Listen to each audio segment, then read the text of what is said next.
Nay, paano po ba maging veterinaryo? Bakit mo naman naitanong? Kasi gusto ko pong mga aso, tsaka mga iba pang animals. Nandito po si Puti, oh. Kalaro po namin. Kailan pa siya nakagat? Mga 5 araw na. Kuya! Anak, ano nangyayari sa'yo? Ano nangyayari sa'yo? Mga kapuso, alam nyo ba na mula taong 2020 hanggang 2024, humigit kumulang 2,000 ang namatay nang dahil sa isang virus na galing sa mga hayop gaya ng paniki, pusa at aso. Ang viral disease na ito ay walang iba kundi yung tinatawag na rabies.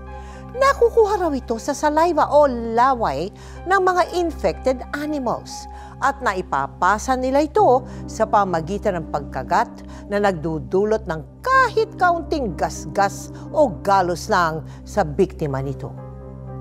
Ang hindi alam ng marami, kapag hindi agad na agapan, ito ay unti-unting kakalat sa loob ng katawan hanggang sa siya ay tuluyan ng mamatay. Dito iikot ang ating nakakaantig na totoong trahedya tungkol sa isang ina na walang ibang hinangad, kundi ang tuparin ang wish ng kanyang anak na siya'y magkaroon ng isang pet dog. Ito kaya'y matutupad niya para sa kanyang anak? Saan kaya hahantong ang pagkahilig ng bata sa mga aso? Pakatutukan dito sa aming episode na pinamagatang My Son's Birthday Wish, The Early Saloma Story.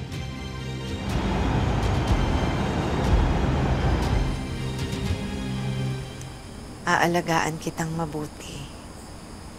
Lalaki kang malusog at mabait na bata. At higit sa lahat, hinding-hindi tayo maghihiwalay. Basta kahit ano mangyari, buo tayo. Hindi ko hayaang matulad ka sa akin. Matulad sa'yo? Bakit? Ano ba nangyari sa'yo? Maayos ka naman lumaki ah.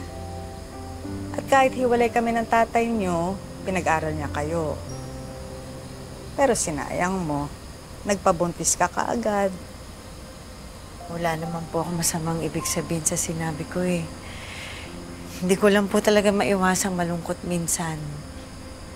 Na sana buo yung pamilya natin. Dapat patinuin mo yung asawa mo para hindi kayo magkawatak-watak.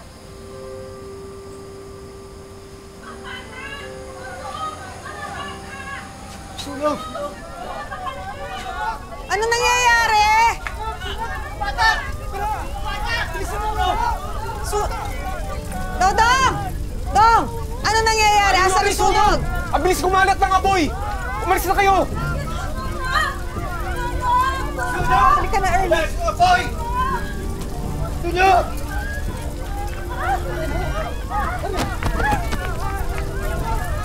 Taong 2012, nang magkaroon ng malaking sunog sa Quezon City, isa sa nadamay ang bahay ni na Early. Sa gitna ng takbuhan, nadapa siya. Dahilan para maapektuhan ang kanyang pagbubuntis. Early, ano yung biggest dream mo nung dalaga ka pa? Nagdasal po ako nun, sabi ko, siguro paglaki ko, gusto kong pag panahon gusto ko na mag-asawa, gusto kong magkaroon ng 2 anak na lalaki at saka 2 anak na babae po. Unang boyfriend mo? Hindi po. Ay, hindi. Ilan? Opo. Ano po siya? Pangatlo po. How long bago ka nagbuntis? Mga 4 months po. 4 months lang, Opo. nagbuntis ka na. Pagkatapos nun, nagtagal yung maliligayang araw ninyo. Ano nangyari? Ano po, parang unti-unti po siyang nagbago. Ha? Dahil? Dahil parang nalulung po siya sa alak. Naging alcoholic po siya. Ay! Bakit nalulung sa pag-inom yung asawa mo? Lumipat po kami ng Balintawak. Sa unang sigaw, kung napabalitaan niyo po, isa po kasi kami sa nasunugan doon sa may Balintawak. Tapos, ayun po. Nasunugan kayo. Opo. So, hindi niya nakayanan yung... Opo. ano naman natuklasan sa kalusugan ng anak mo? Ano po siya, nagkaroon po siya ng butas sa puso. Naipagamot ninyo? Naipagamot din naman namin, kaso parang lumala po siya araw-araw. Tapos naninigas po siya, tapos pag umiiyak po siya, nangingitim po. Anong naging epekto nito sa inyong pagsasama?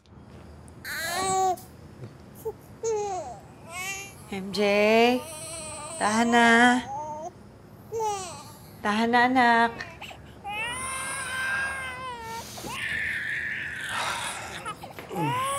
Ang tagal mo naman, Randy. Nag-inom ka ba? Asan ang gatas? Buong araw ako nagtrabaho. Tapos pag uwi ko, puro reklamo agad!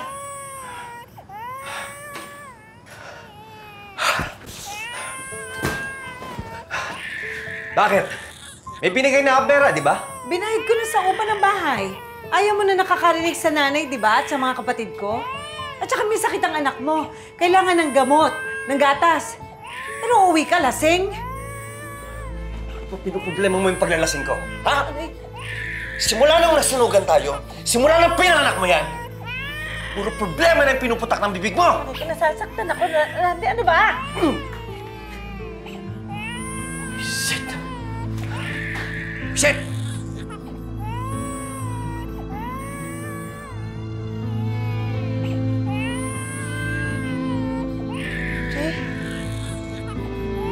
Randy!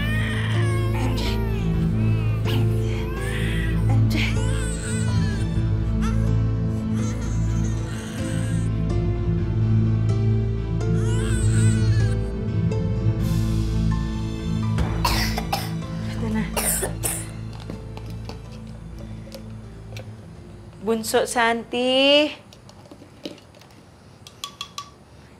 Ay, ang bait ng baby na yan. Hindi yan pala iyak.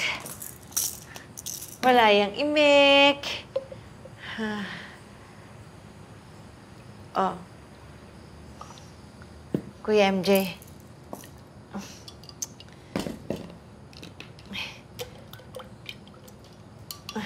Tama naman yung sinabi niya. Ayan, anak. Para gumaling. Lumalaki na yung pamilya niyo. Malaki na rin ang konsumo niyo sa kuryente. O bakit? Nag-aambag naman ho kami Kung makapagsalta yung bunso nyo, parang kala mo siya nagpapala mo sa lahat ng nakatira dito. Ano ho bang problema, Nay? Yung kapatid mo, humihingi lang naman ng pandagdag sa pambayad ng kuryente. Ang dami na sinabi ng asawa mo. Kulang daw sa kita niya. Gabi-gabi naman may pambili ng alak. Sumusobra na kayo, Randy, sige na. Ako na bahala. Sige na. Lumabas ka na muna. Sige na.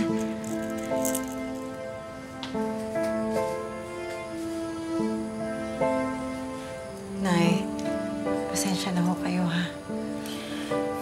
Alam mo, dapat bumukod na kayo Matuto kayong tumayo sa sarili niyong paa. O mas maganda, hiwalayan mo yung lalaking yun.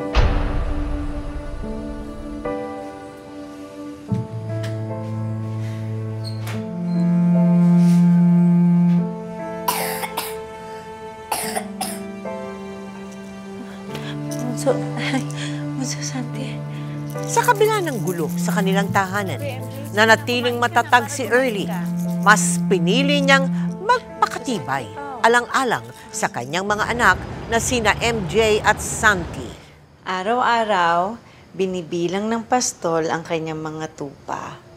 1, 2, 3, hanggang 100. Pero napansin niya, kulang sila ng isa at kahit gabi na, hinahanap pa rin niya ito dahil para sa kanya, mahalaga silang lahat. Wala dapat iwanan at pinapabayaan. Kaya dapat ikaw, si Baby Santi, at itong magiging kapatid nyo, hindi nyo dapat pabayaan ang isa't isa. Dahil wala na magpapasaya sa akin kung hindi makita kayong malusog at nagmamahalan.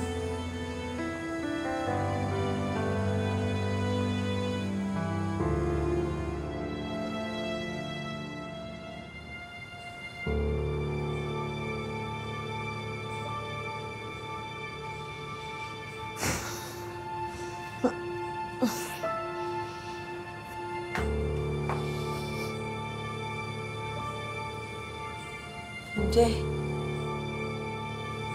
MJ? MJ? MJ, anak? MJ? MJ, gumising ka. Tulong! Tulong! Tulong! Tulungan niyo ako! Tulungan niyo ako! Tulungan! MJ! MJ, anak, gumising ka! Gumising ka! Tulungan niyo! MJ! MJ, gumising ka! Gumising ka, anak! MJ, gumising ka! Gumising ka, anak!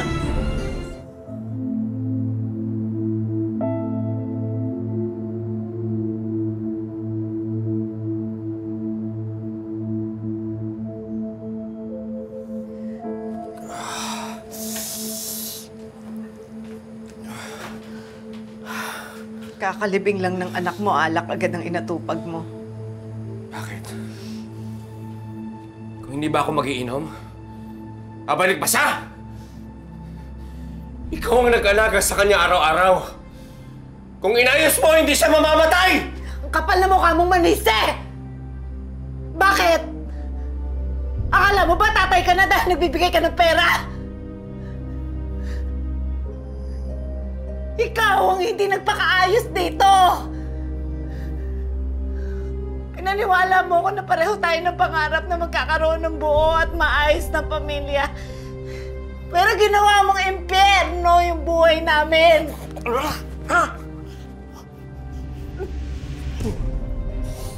Pagod na ako, Randy! Hindi na ako magtitiis sa'yo! Ano sinasabi mo? Ha? Ano sinasabi mo? Makikipag-walay sa akin? Ha? Dagdagan mo pa ang pasa ko para marami akong mapakitang pasa sa mga pulis! Sige!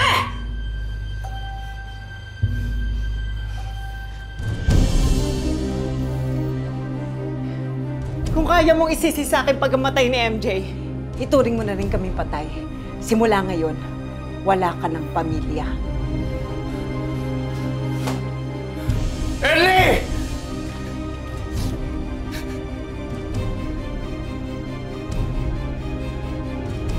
Ellie!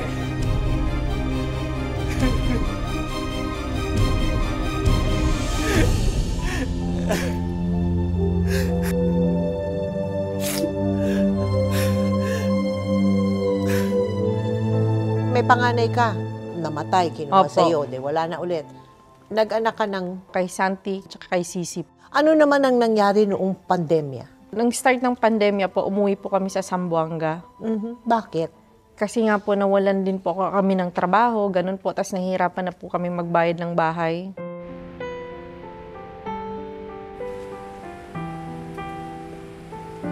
Sandy, anak! Sasama ka ba sa akin sa pagtitinda? Alis na ako! Happy birthday to you! Happy birthday to you! Happy birthday! Happy birthday! Happy birthday to you! Akala niyo po nakalimutan namin, no? Blow ko muna. A wish.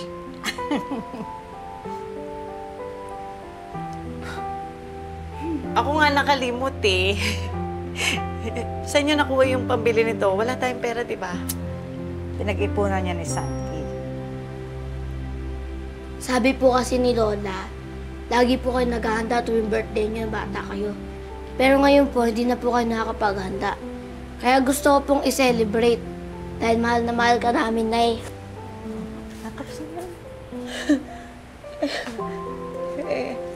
Pakasot naman ito mga anak mo. Salamat. Nay, salamat. Hawakan ko muna yan para maakap mo yung bulilit. Turon! Ice candy! Merienda kayo dyan! Oh, mabuchok! Turon, ice candy! Bukas ka lang muna. Ay, well, Sabi ko sa'yo, anak, huwag ka na sumami. hindi po pwede yun, Nay. Eh, ako po bantay niyo eh. Ako ang superhero na magtatanggol sa inyo. Superhero. Baka superhero. Mamay matumba ka na dyan. Halika na, magpahinga na muna tayo. Ano, kaya pa? Si Puti, oh. Ba't ka nandito? Sinusundan mo ba ako? Ay, anak, baka makagat ka. Okay lang yan po, Nay. Mabait naman po siya, eh. Bago po kasi siyang alaga ni Tita Yoli. Oh, mamaya punta ka sa amin, ha? May pagkain akong bibigay sa'yo mamaya. Hala! Puti, meron kang sugat. Nay, paano po ba maging veterinaryo? Veterinaryo? Siyempre, dapat mag-aral ka. Para kapag nakapag-kolehiyo ka, yun ang kukunin mong kurso. Pero dapat may pera ka. Kasi mahal yata yung pang-matrikula nun. Bakit mo naman naitanong? Gusto ko po kasing maging veterinaryo. Kasi gusto ko pong mga aso. Tsaka mga iba pang animals. Pero wag na lang po. Mahal po pala.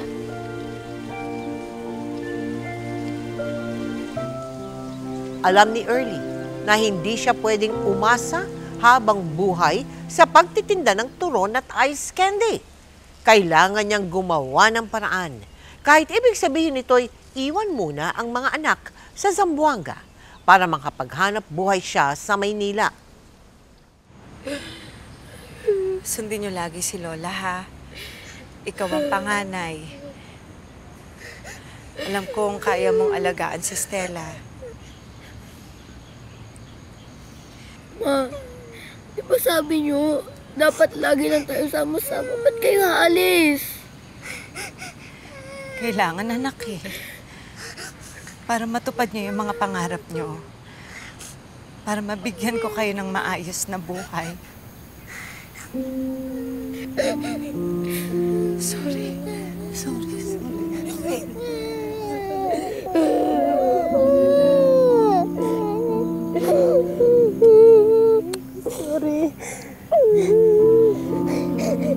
Tandaan niyo, kahit malayo si Mama, mahal na mahal kayo ni Mama.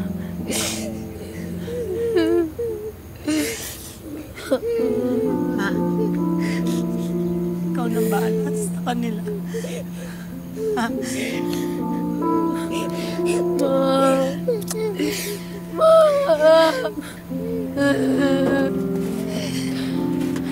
Ma!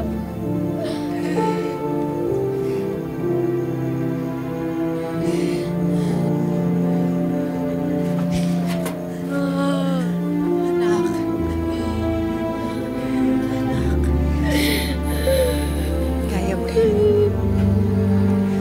Tiwala ka sa sarili mo gaya ng pagtiwala ko sa'yo.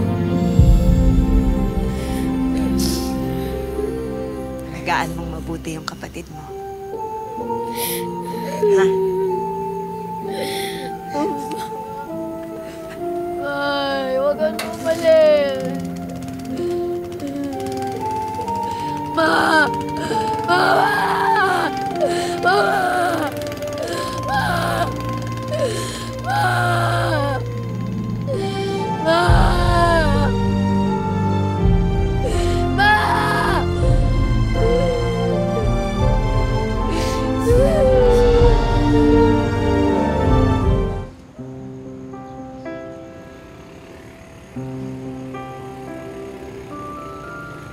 Ay, ma'am! Ma'am! Naku, try niyo po itong lotion namin, ma'am. Naku, bestseller po namin to.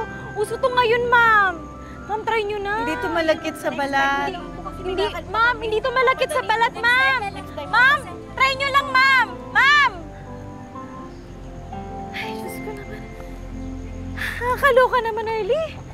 Paano naman tayo makakuha ng komisyon nito?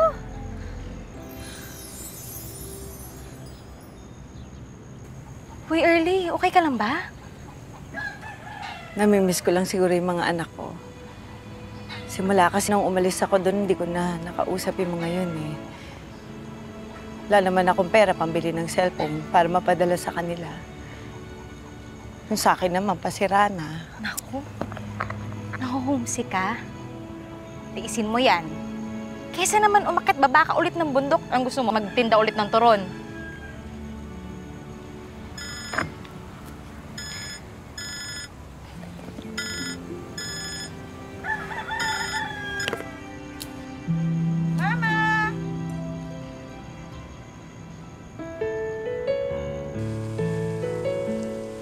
ka po umiiyak, nanay?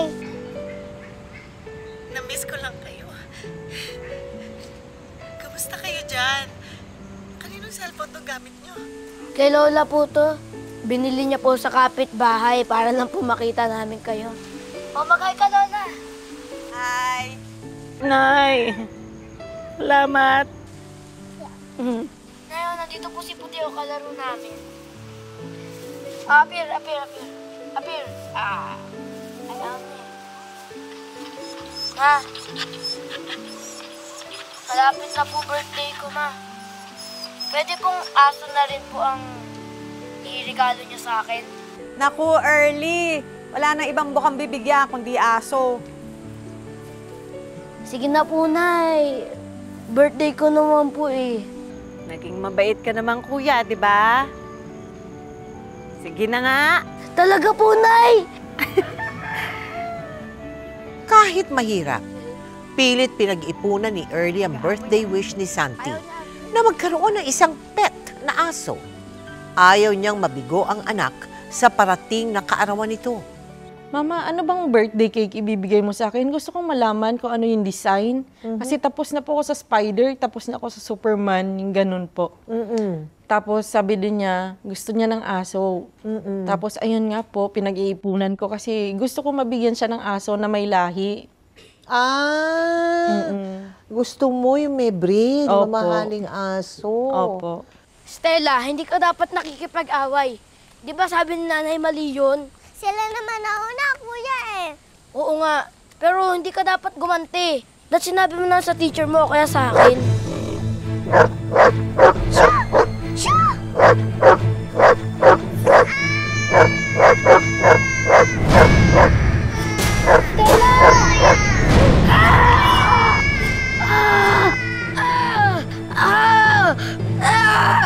Ano nangyari? Nakagat ka! Ha? Stella, halika na. Sabay, gagamutin natin yan. Dr. Ray, paliwanag nyo nga sa aming mabuti yung rabies. Kasi alam mo, akala ganun-ganun lang yan eh. Yung rabies, di ba? Nakakamatay yan, di ba, Doc? Nakamamatay po yan. Isa na pong major public health issues Oh, yan really? sa panahon na ito. Dahil napakarami na po nating kaso ng namamatay. paano naman naililipat sa tao? Well, number 1, kagat. Pinakamabilis Kagat. po kagat. Okay. Number 2, kamot. Pati Kalmot. kamot? Kamot Pati- or kalmot. Kahit saan parte ng Kahit- katawan, ano, na makagat Totoo ka po, o makalmot totoo po. ka, Yes. potential, Potential yun, po. mag-virus ka. Opo. Ano ba ibig sabihin ng rabid? Rabid po, ibig sabihin po, pag sinabi pong rabid yung aso or yung tao po, Aha. nakapasok na po sa kanila pong central nervous system, mga brains po, yung pong virus. Magpapakita po, dalawang klase po, furious type, aligaga yung aso, talaga pong nauulol, nababaliw yung aso, ganun din po yung sa tao, ganun din po, no? Tapos po meron pong flaccid type o yung paralytic type po, no? Na kung saan medyo parang mahina po yung aso, yung mga ganun tipo. Pero ang pinakakaraniwang alam po natin, yung pong furious o yung pong aligagang aso, di ba po, pagka nasa kasukdulan na malapit na pong mamatay, no, umaalulong na yung aso, nangangagat na, naglalaway na, yung mga ganyan po, takot na po sa hangin, takot na po sa tubig. Ayan po, pag ganun po, medyo end of the line na po tayo. Napakataas po ng mortality rate po. Wala po nabubuhay. Once na pumasok na po sa brain, sa central nervous system po yung virus, wala na po talaga. Kamusta na po siya? Nasaan na po siya ngayon? Nandito. Ano bang nangyari, Nay? Kailan pa siya nakagat? 5 araw na. Po, bakit naman hindi niyo sinabi sa akin kaagad, Nay? Nay naman eh. Hindi naman kasi malalim yung kagat. At saka pina-ineksyon na namin siya. Kaya lang, eto, nilalagnat. Na, kamusta ka? Anong nararamdaman mo? Okay lang po ako. Masakit lang po ulo ko. Nagaling din po ako, Nay.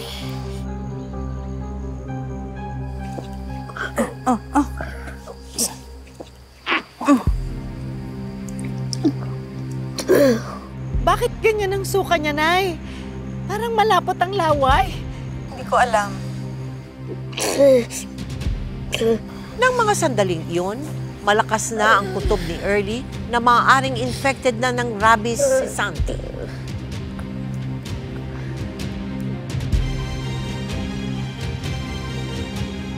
Anong nangyari nung araw ng trahedya na yun? Ano po yun? Thursday po ng gabi, parang iba yung pakiramdam ko. Tapos nanaginip po ako na si Santi daw po nadulas. Tapos nabagok daw po yung ulo. Instead na po dugo yung lumabas sa ulo, hindi daw po dugo lumabas sa ulo. Parang mga laway na malalapot. Sir, kailangan ko lang po talagang patingnan yung anak ko. Naiintindihan ko naman, Early. Pero hindi pa talaga pwedeng i-release yung komisyon nyo. Kulang pa nga tayo sa tao eh. Pasensya na talaga. Sige na.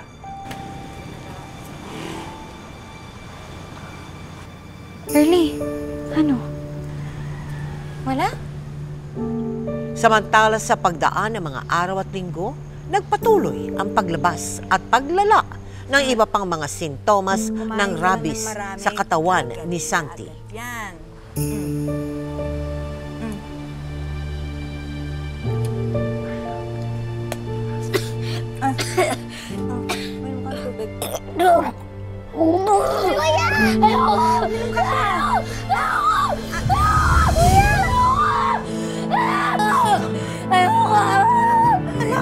Ano nangyayari sa'yo?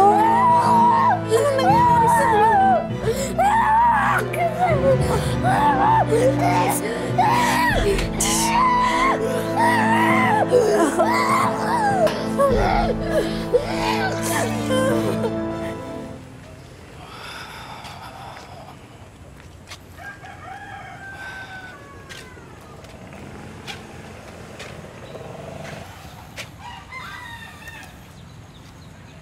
Ano plano? Wala. Puro tawag at update lang kay nanay. Di pa rin naman ako makakauwi eh. Kailangan ko muna yung komisyon ko sa trabaho ko. Sabihin mo na agad kung magkano kailangan mo. Nang matapos na tayo dito. Makabalik pa ako sa trabaho. 8 taon? Wala ka pa rin pinagbago. Pera pa rin ang sukatan mo sa pagiging ama.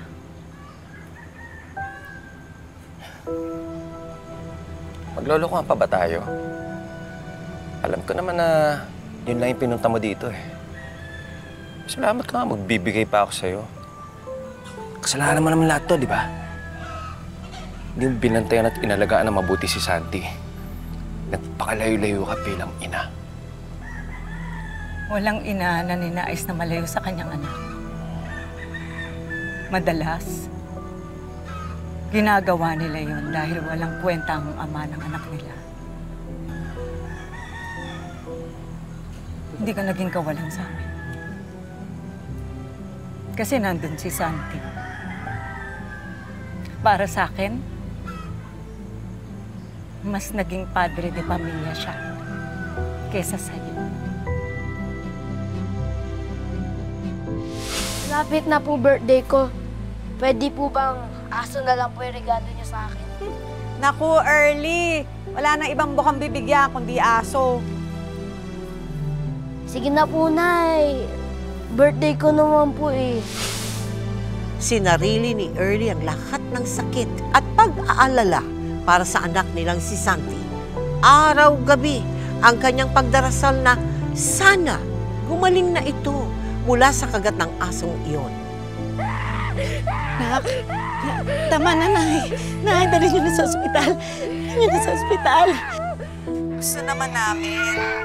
Kaya lang mataas pa yung tubig sa ilog. Malakas yung ulan kanina. Delikadong tumawid. Nay! Nay! Nay! Pagod na ako! Pagod na ako, Nay! Nak, laban pa. Di ba malakas ka? Ikaw ang superhero ko, di ba?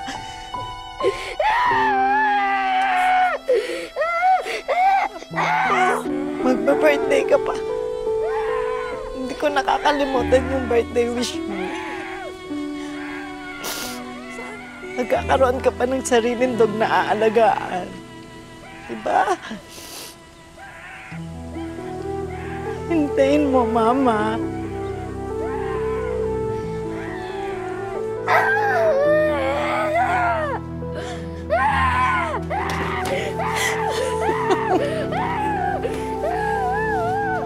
Sakit. Apo ko.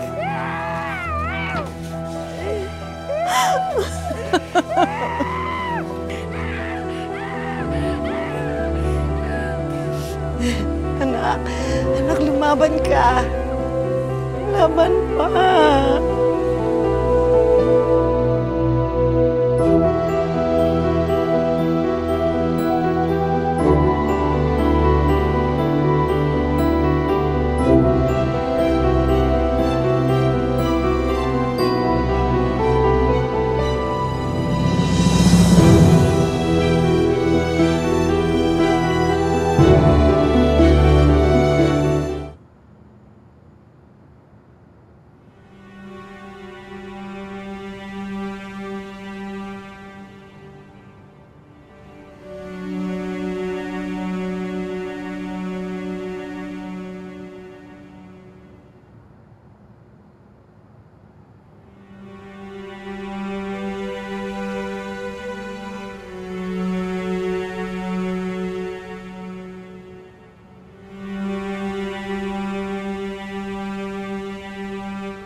Noong mga huling sandali niya,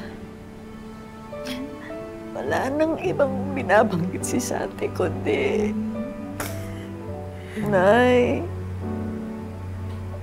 birthday ko na. Nay, hindi kalong aso, ha?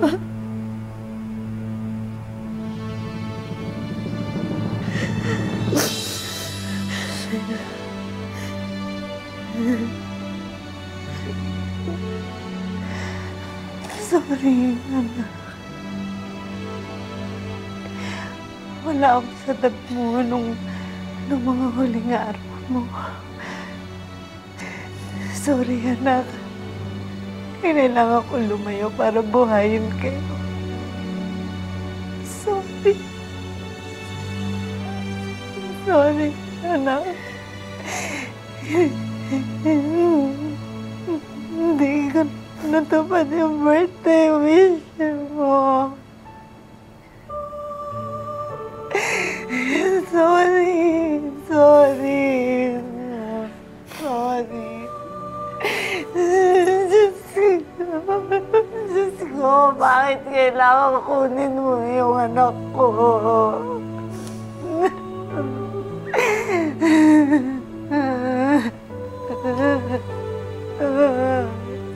Sorry, anak. Sorry. Sorry. Sorry.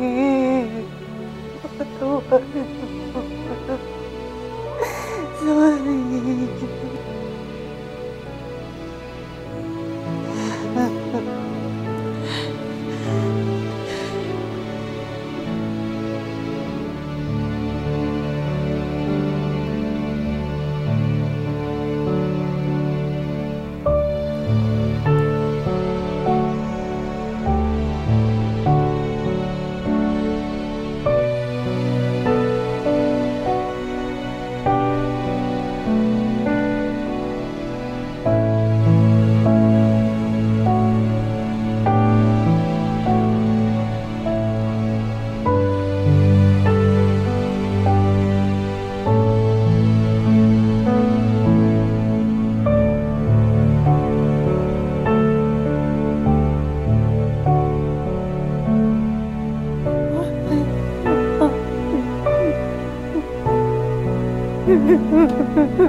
Anong umiiral sa kaisipan mo pag naaalala mo si Santi? Sobrang sakit po kasi si Santi po talaga, sobrang bait na bata yun. Tapos, hindi niya pinapatulog yung mga kapatid niya pag hindi nagdadasal, hindi po nagtututbrush. Talaga? Opo. Ano ang payong maibibigay mo sa mga nanonood sa atin ngayon diyan sa nangyari sa anak mo? Once makagat yung anak nila, kailangan po pa-injikan agad, patingnan agad sa doktor. Huwag na po sila maniwala sa may tandok-tandok o langis-langis lang po. Tapos nilalagyan daw ng bawang, wag po sila maniwala. Oo. Sa mga magulang naman po, wag naman po nilang takutin yung mga anak nila sa bakuna po, sa injection na nakakatakot, mahaba po yung karayom. Kasi doon po nagsisimula yung takot ng bata, kaya hindi po nagpapa-inject. Thank you very much sa iyo, Early, ha? Maraming salamat. Thank you din po. Okay. Patuloy na dumarami ang mga biktima ng rabies at madalas ito'y dahil binaliwala ang sugat o gasgas na dulot ng kagat ng hayop. Ayon sa Department of Health, kalahati raw ng cases ay dahil sa exposure ng victims sa domestic pets na hindi nila akalaing may viral disease na pala. Kaya kung may alaga kayong hayop, siguraduhing vaccinated sila against rabies at lumayo agad sa mga hayop na mababangis at maaaring may rabies. At kung sila ay makagat o magalusan, hugasang mabuti ang sugat. At magpunta agad sa Animal Bite and Treatment Centers.